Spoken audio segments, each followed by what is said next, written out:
இந்த கர்நாடகாவில் பல பெண்களை கொன்று புதைத்ததாக ஒரு பெரிய குற்றச்சாட்டை எழுப்பிய நபர் நேற்று விசாரணைக்கு உள்ளாக்கப்பட்டார். அவர் இன்று காலை கைது செய்யப்பட்டார். தற்போது அவரின் அடையாளம் தெரிய வந்திருக்கிறது. இதுவரை அவர் ஒரு முகமூடியை அணிந்து கொண்டுதான் அவர் எங்கெங்கெல்லாம் அந்த உடல்களை புதைத்தார் என்ற இடத்துக்கு சிறப்பு புலனாய்வு குழுவினரை அழைத்து சென்றார். இதுவரை அவரது அடையாளம் தெரியாமல் இருந்தது.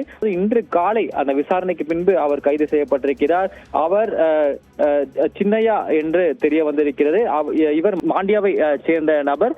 இவர் தற்போது கைது செய்யப்பட்டிருக்கிறார். இவர் பிரிவு 229 கீழ் கைது செய்யப்பட்டிருக்கிறார். அதாவது போலியான ஒரு ஆதாரத்தை தயார் செய்து அதை வைத்து புகார் அளித்திருக்கக்கூடிய அந்த குற்றச்சாட்டின் கீழ் அவர் கைது செய்யப்பட்டிருக்கிறார். மிக முக்கியமாக அவர் காவல்துறையில் புகார் அளிக்கும் போது சில எலும்புக்கூடுகளையும் அந்த காவல் நிலையத்தை கொண்டு வந்திருந்தார். அதை காண்பித்துதான் அவர் புகார் அளித்திருந்தார். இது போன்று பலரை கொன்று தான் புதைத்திருப்பதாகவும் தர்மஸ்தலா பகுதியில் புதைத்திருப்பதாகவும் அவர் புகார் அளித்திருந்தார். அதைத் தொடர்ந்துதான் சுமார் 10க்கும் மேற்பட்ட இடங்களில் இந்த நபர் சுட்டிக்காட்டிருக்கக்கூடிய அந்த இடங்களில் சோதனையானது நடைபெற்றது.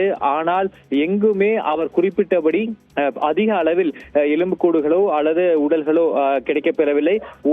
ஒரு இடத்தில் மட்டும் ஒரு எலும்புக்கூடானது கிடைத்தது. ஆனால் அதுவும் ஒரு பெண்ணின் எலும்புக்கூடு இல்லை என்பதையும் விசாரணையின் போது தெரிய வந்தது.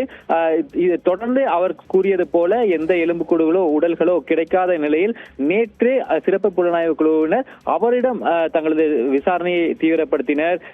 இந்த புகாருக்கு காரணம் என்ன, எதனால் இவர் போன்ற ஒரு புகாரை அளித்தார், அப்படி புகார் உண்மை எனும் பட்சத்தில் ஏன் அவர் குறிப்பிட்டது போல உடல்களோ அல்லது எலும்புக்கூடுகளோ கிடைக்கவில்லை என்று நேற்று காலை தொடங்கிய விசாரணை இன்று காலை வரை நீடித்தது.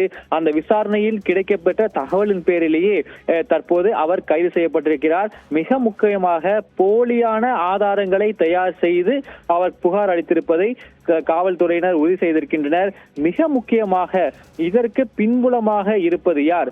இவர் ஒரு தனிநபராகவே முன்வந்து இது போன்ற ஒரு பயங்கர குற்றச்சாட்டை முன்வைத்தாரா அல்லது ஏதேனும் தனிநபர்களின் தூண்டுதலின் பேரில் இவர் இந்த குற்றச்சாட்டுகளை முன்வைத்திருக்கிறாரா என்ற விசாரணையும் தற்போது நடைபெற்று வருகிறது. அறிவியல் பூர்வமாகவும் கர்நாடக காவல்துறையினர் அதாவது சிறப்பு புலனாய்வு குழுவானர் உறுதி செய்திருக்கின்றனர்.